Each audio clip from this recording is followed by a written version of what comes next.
Hello there, World of Tankers. I'm Blitz, and in today's video I'm going to be talking about the FV217 Badger. Now this is one of the rarest tier 10 vehicles to find in the game, and it has come into the store today for the price tag of 20,000 gold. So I'm going to be telling you everything I do know about the vehicle, with the armor profile, the statistics, and of course whether or whether or not you should be sticking this in your garage. So hopefully you guys will have a good idea about the vehicle by the time this video does end. Of course, if you do like this type of video, please make sure to hit that subscribe button down below, as it does help out the channel so much. We're growing so many subscribers every day, and the more we get is the more of chances to do giveaways and other stuff like that, other fun stuff. So make sure to hit that subscribe button.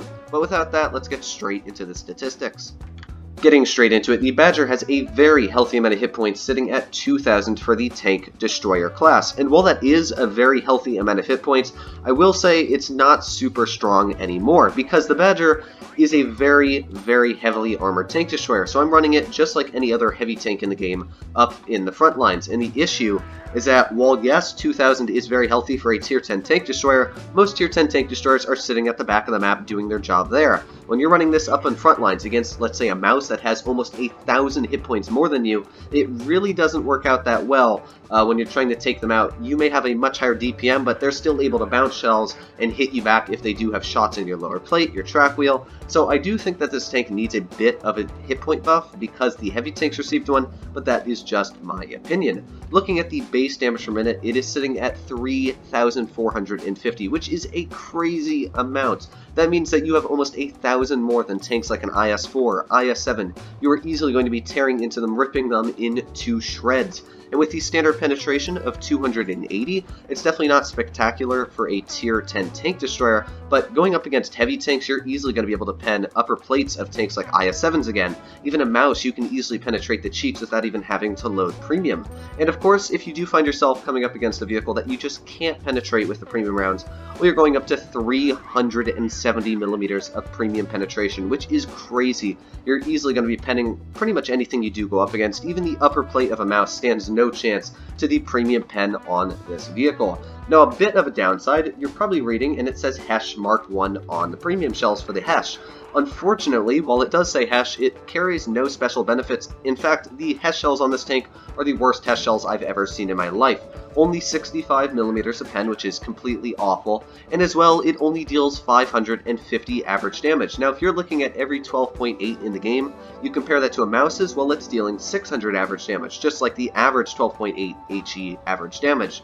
So this tank is also dealing less average damage by about 50 for every shell you're firing, so that is a bit of a downside to this vehicle. I'm really disappointed that it doesn't get that nice Hesh. So I think Wargaming did that as somewhat of a balancing factor, so that you really just can't tear into some of the lightly armored mediums or just heavy tanks like an AMX 50B. You would easily tear into it, so I think that's sort of a balancing factor. But it definitely is a little disappointing that it doesn't have that British Hesh. So overall, it has some very, very good gun statistics going for it.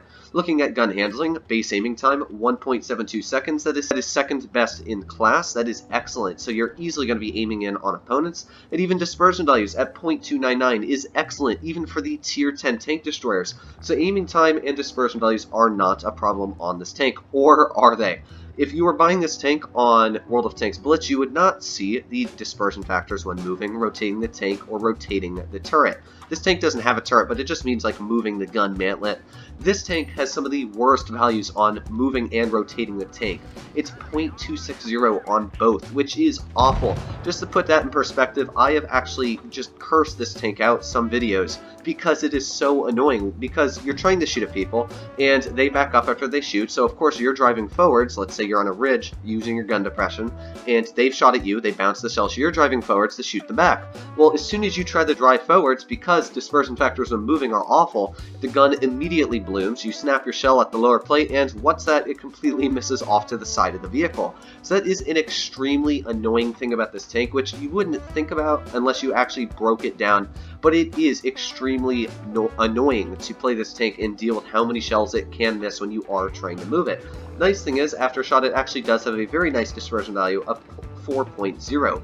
Moving to the gun angles on this tank, 10 degrees is excellent. You can work any ridgeline very, very comfortably, especially hiding that lower plate of yours is extremely important.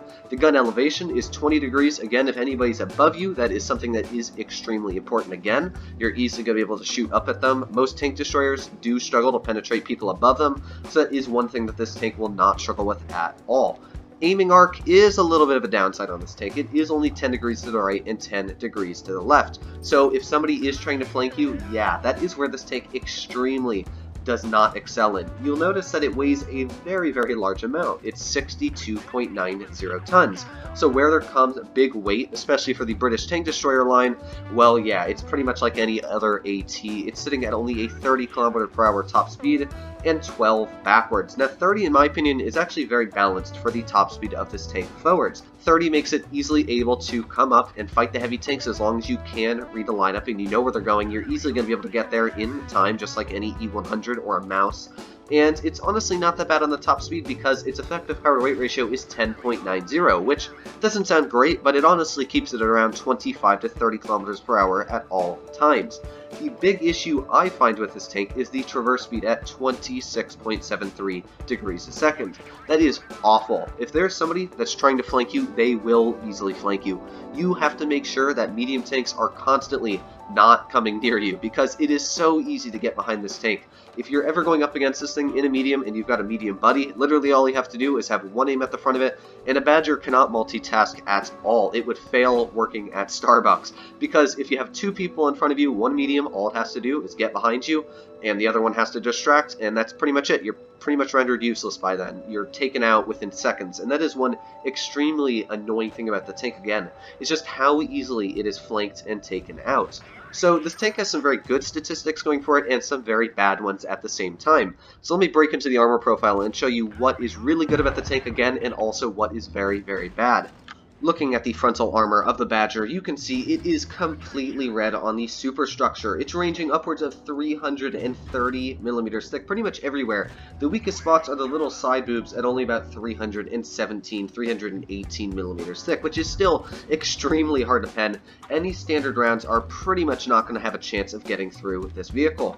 But that's where the issue on this tank sort of falls in, because as soon as you load heat, yeah, it's pretty much an easy pen. You can see those little boobs are only about 330 millimeters thick, so it becomes a very easy pen whenever you're coming up against this tank as long as you do load premium. So that is sort of the balancing factor on this vehicle. As well, the lower plate, as you can see, it's not super thick, 257 millimeters, 224 in the middle. It is very easy to penetrate this lower plate, and as you can see, it is a very large lower plate at that as well. You can't over-angle this tank because, yeah, as soon as you over-angle it, you can also track the vehicle.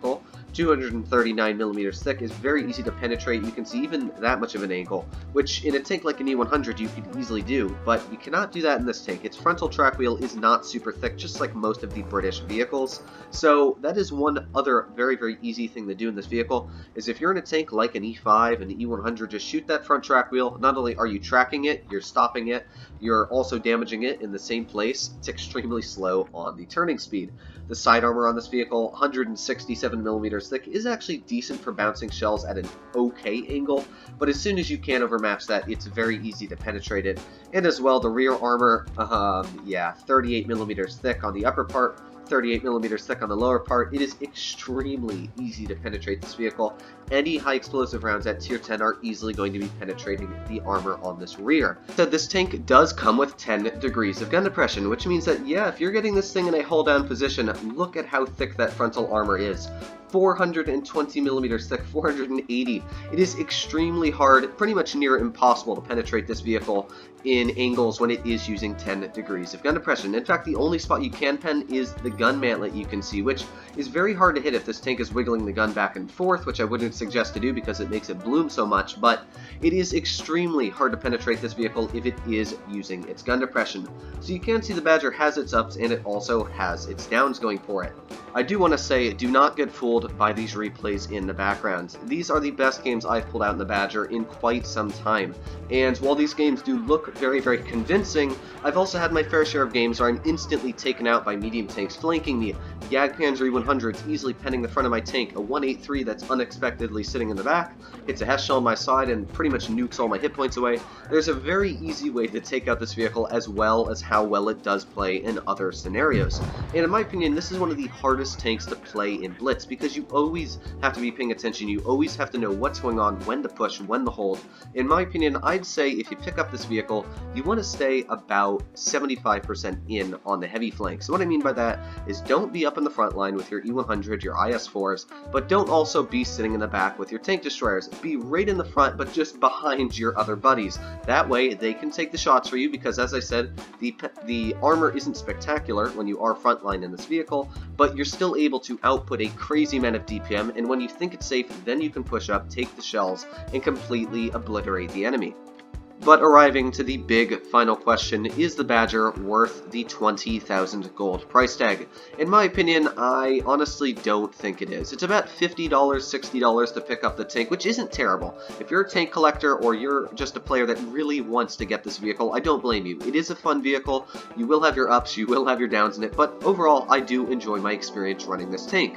But all in all, I just don't think that 20,000 gold is enough to get this vehicle because it's just not super fun after a while. It does get boring, it gets very easily taken out, it's not the most exciting, and you can buy a Chieftain Mark 6 whenever that hits the store for a lot cheaper of a price tag, and in my opinion, the Chieftain Mark 6 is about 20 more times fun to play. So let me know what you guys think in the comments down below. But other than that, guys, I hope you're all doing well out there. I hope you're all staying happy, stay healthy. Of course, if you're not subscribed to the channel, please make sure to do so. If you are already, make sure to hit that like button down below. But other than that, as I said, make sure you're happy, stay healthy out there, and I'll see you in the next one.